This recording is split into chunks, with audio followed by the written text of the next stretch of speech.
Hello, what's up mga idol? So this is Mark Anthony Roscas ng Mark TV. So sa video natin yun, ipapakita ko muna sa inyo itong image na to. Yan, so nakikita nyo ba yung image niyan? Yan yung picture namin ni Andrea Brillantes at saka ako. Pero hindi yan totoo. Ano lang yan, AI image lang yan. Kumbaga, ginawa ko lang yan gamit ang isang AI application. Yan, so kung gusto nyo kung paano malaman, kung paano matuto, yan, malay nyo, may gusto kayong celebrity na makatabi sa isang picture na parang totoo. Yan, pwede nyo ma-experience na makatabi ang mga artista na gusto ninyo. Okay. Yan, so sa video natin yun, panoorin nyo to. Yan, kung di ka pa nakapag-subscribe, yan, mag-subscribe ka na sa aking YouTube channel. Nag-upload ako ng mga gitong video about sa cellphone, mga tips and tricks, yan, mga tutorial. So tara, simulan na natin.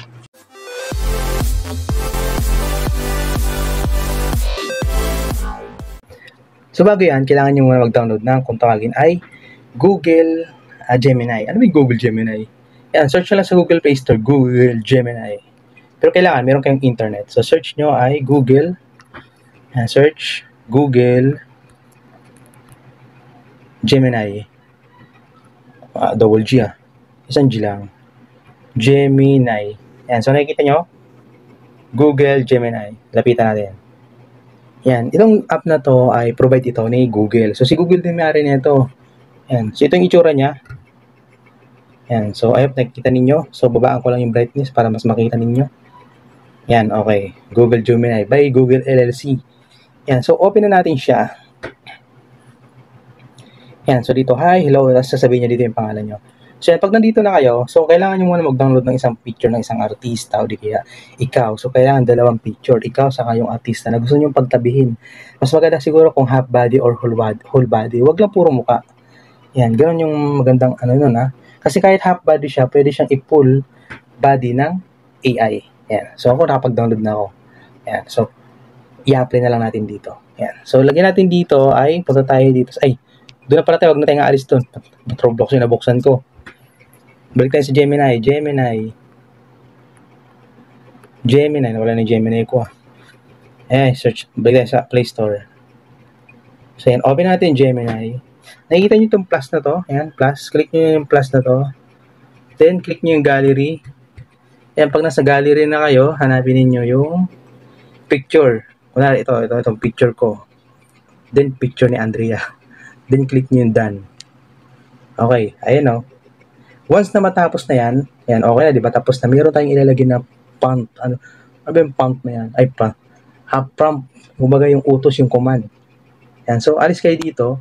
Meron ako ditong nilagay na prompt dito sa Keep Note ko. Yan. Si Keep Note pala, isang application na provide din ni Google. Yan, puro Google ang inaano natin. Kasi si Google kasi may-ari ng YouTube. So, safe to. Yan. So, itong Keep Note, yan. Meron ako ditong nilagay na prompt. Yan. So, copyin ko lang to. Yan. Copyin. Huwag kayong mag-alala. Ilalagay ko lang to sa comment. Ipipin ko to sa comment o di kaya sa description. Okay. Then, ang gagawin natin, back tayo. Then, ipipaste natin dito. Yan. Make sure na may internet kayo ha. Kailangan may internet kayo kasi dito magpo-process wala kang internet. Then, click na natin tong arrow. Yan, para mag-process siya. Mag-antay lang kayo ng mga seconds. Hindi naman ito abot ng minuto. Abot ng minuto kapag mahina ang internet ninyo. Okay, nag-generate na. Antay natin pa konti-konti lang. So, ito na wow! Hey! Yan, magkayakap na kami ni Andrea Brillantes. Yan, so paano siya i-download? So, i-download mo siya gamit lamang ang long press. Then, click mo yung save. Yan, downloading. So, download. Tapos na agad. So, pwede mo siyang ilagay sa, pwede mo siyang ilagay sa mga Facebook or TikTok. Bahala na kayo. Nakakatawa naman, Nakakatawa talaga ang technology. Parang totoo. Sin lang. So, I hope na sundan ninyo itong video na to. Kung hindi, ulitin nyo na itong video na to. Ayan. Sin lang. Nandito lang. Bismarck. See you on my next video. Peace out. Try nyo na.